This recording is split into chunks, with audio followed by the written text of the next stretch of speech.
So, insurance, tag, and title. How in the world do you get them for a converted school bus?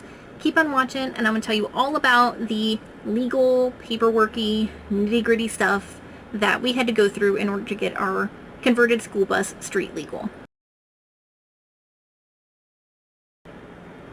So, when we started the conversion process, one of the big things that we were worried about was insurance. How would we get insurance for the bus? How much would it cost? And all of that kind of stuff.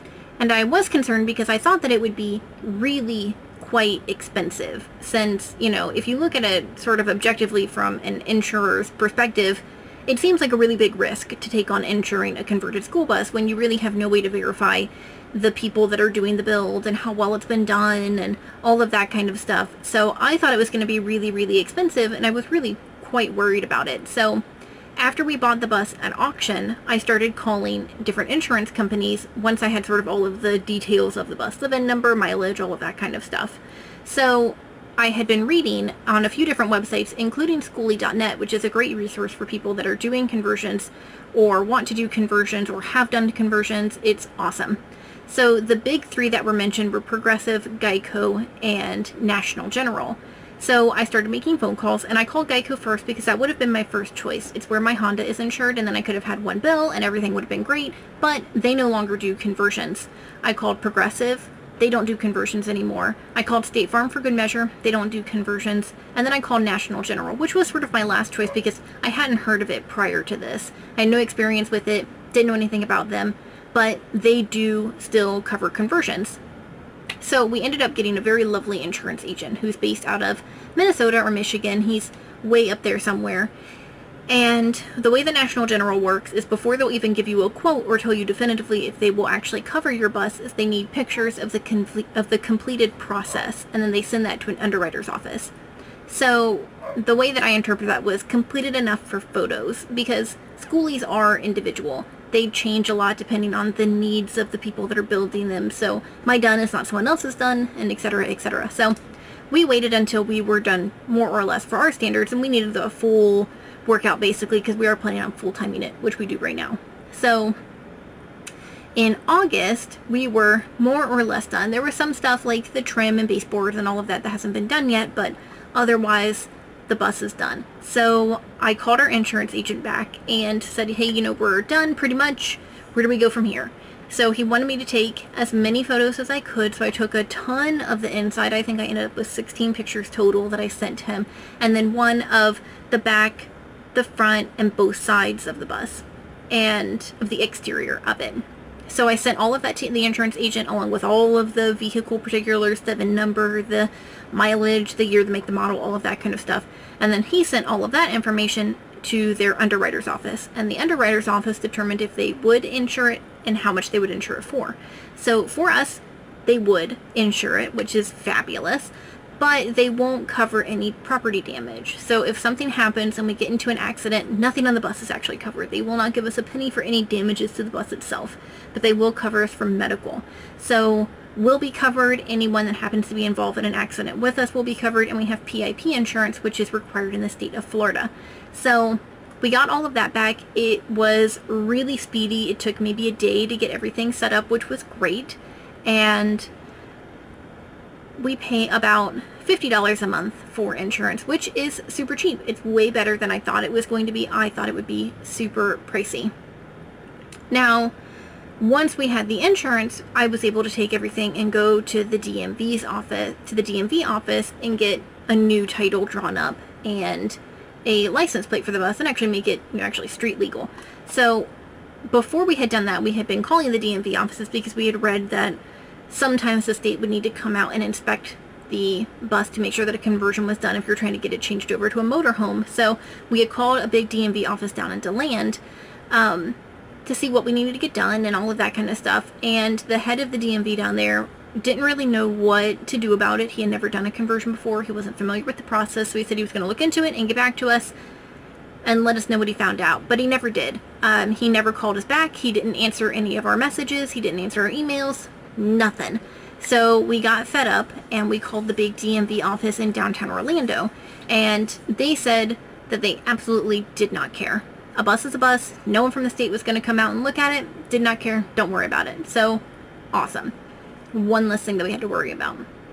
So in August, after I got the insurance for the bus, I took all of the bus paperwork and I went to our smallest local DMV office, which is super small, way out in the sticks, usually doesn't have a line.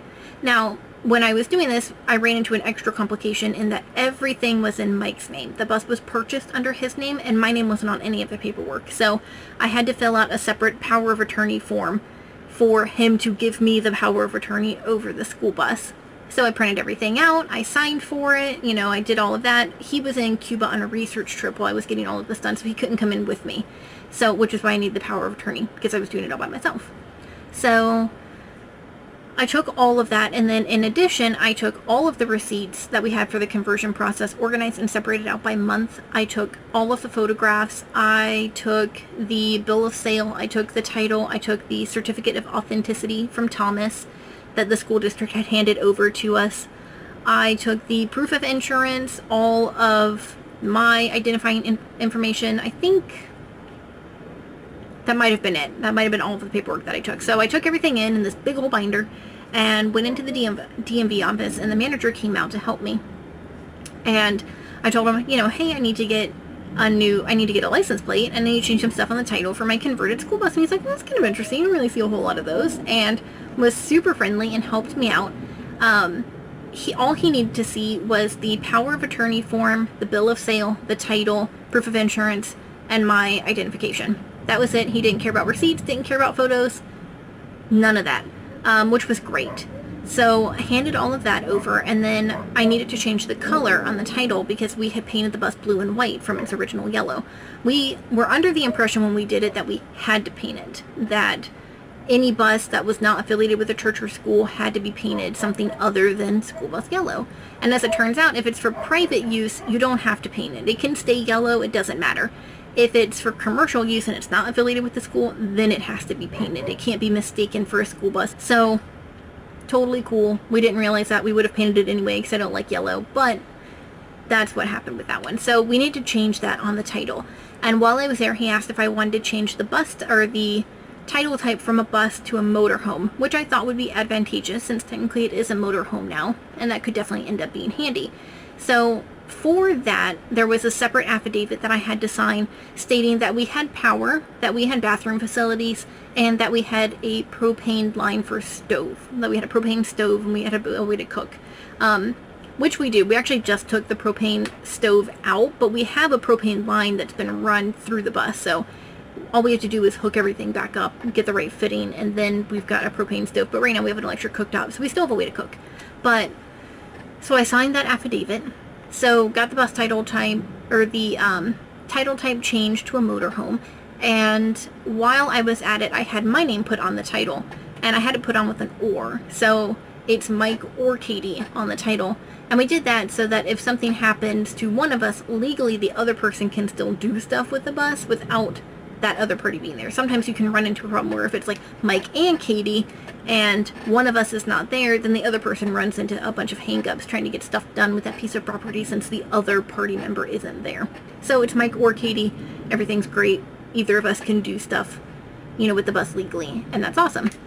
So I thought it was going to be about $400 in order to get a license plate for the bus. That's how much it cost me the last time that I got a new license plate on a vehicle, when it got switched over and registered into my name. So that's about what I was expecting. But as it turns out, Mike had a license plate sort of floating around in license plate space, or however it is that they work that system, from an older vehicle of his that he had had to scrap about a year prior to this. So the guy at the DMV was able to take all of that and then swap it over and qualify it as a renewal and some stuff. So it ended up only costing us $170 instead of $400, which was fabulous, way cheaper than anticipated, and it was super smooth. I think I was in and out of the DMV in maybe 45 minutes tops. It took me almost no time at all. And then I had my license plate, and we popped on the bus, and we were street legal after that. So all in all, it ended up being much easier than I thought it was going to be. I thought this was going to be one of the harder parts of the conversion process, but it ended up being super speedy and totally painless. So anyway, I hope that was interesting. That's how we got sort of the big three done. And if y'all have any questions about conversions or schoolies or living full-time at a bus and all of that kind of stuff, leave them down below. We would love to answer them. And you can check out our website at asphaltnomads.com for more information on our build and what it's like to live full-time in a bus and all of that good stuff. And like and subscribe for more videos, and I'll see y'all later. Bye!